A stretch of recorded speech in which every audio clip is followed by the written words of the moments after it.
Maintenant, nous allons voir comment nous pouvons ajouter des données grâce par exemple à la méthode post. Donc ce qu'on va faire ici, on va revenir tout en haut de notre composant et on va venir se rajouter du coup du state. Donc on va se faire du state pour créer un title. Donc title et setTitle est égal à useState que l'on va faire démarrer à une chaîne de caractères vide. Et nous aurons également body et setBody. Donc body, setBody. Et également, on le fait démarrer à une chaîne de caractères vide. Ici, on va utiliser du coup également touchable opacity.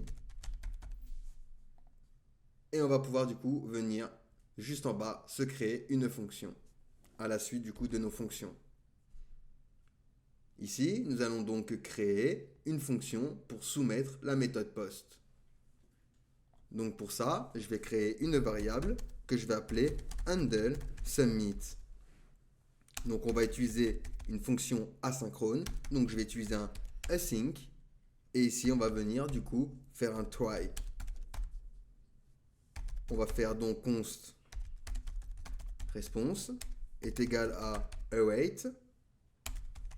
axios.get et on va venir du coup récupérer notre URL. Donc JSON placeholder.tpcode.com /post. Une fois qu'on a fait ceci, nous allons pouvoir préciser également ici que nous allons réaliser la méthode post.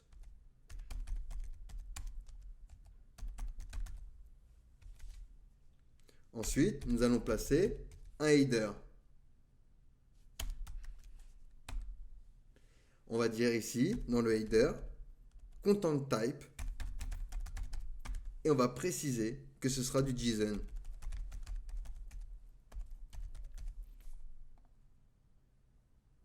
Ensuite, nous allons placer notre body, en lui précisant que ce sera du JSON.stringify pour le transformer en chaîne de caractères.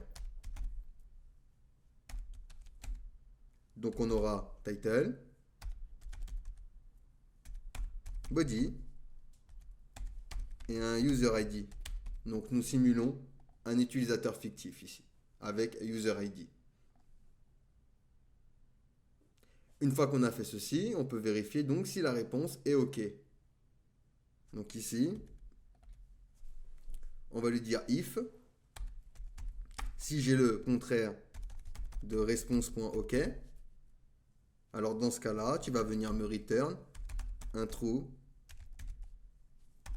new error. Donc ici, on va mettre erreur lors de l'ajout.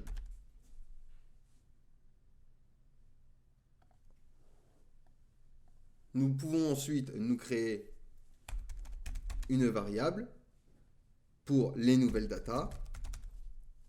Donc ce sera égal à await response.json.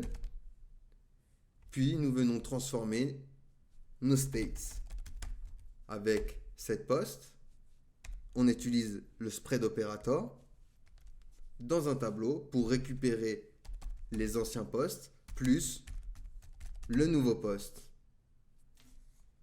Puis on réinitialise du coup setTitle à une chaîne de caractères vide et alors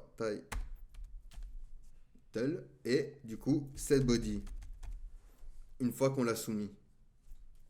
On n'oublie pas le catch. Donc si jamais il y a une erreur, alors dans ce cas-là, on vient capturer l'erreur. Et du coup, on va console.error erreur et on va faire référence à error. Parfait?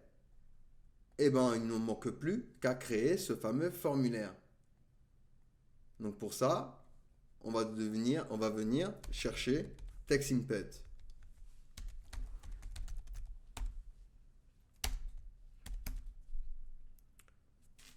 Donc dans TextInput, on va pouvoir lui donner un placeholder. Donc ici ce sera title. On va pouvoir lui donner une value ce sera également notre state title. Et un onChange text, qui sera égal du coup à text, qui vient attraper notre fonction setTitle, qui vient changer notre state avec le texte. Et je vais faire la même chose pour le body. Donc je récupère ça, je le duplique. Et ici ce sera body, donc le texte, body. Et ici ce sera setBody. SetBody, on peut le préciser, qui sera multiline. Alors, multiline. Donc on pourra écrire plusieurs lignes de texte. Ensuite, on se crée donc le touchable opacity. Et à l'intérieur, donc, on se crée un texte. Ajouter l'article. On va ici lui rajouter également notre fonction. Du coup, handle submit.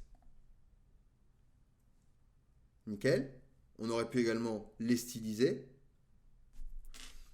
Et du coup, lorsque j'écris un titre, un body, et que j'ajoute l'article, alors là, on a une erreur lors de l'ajout.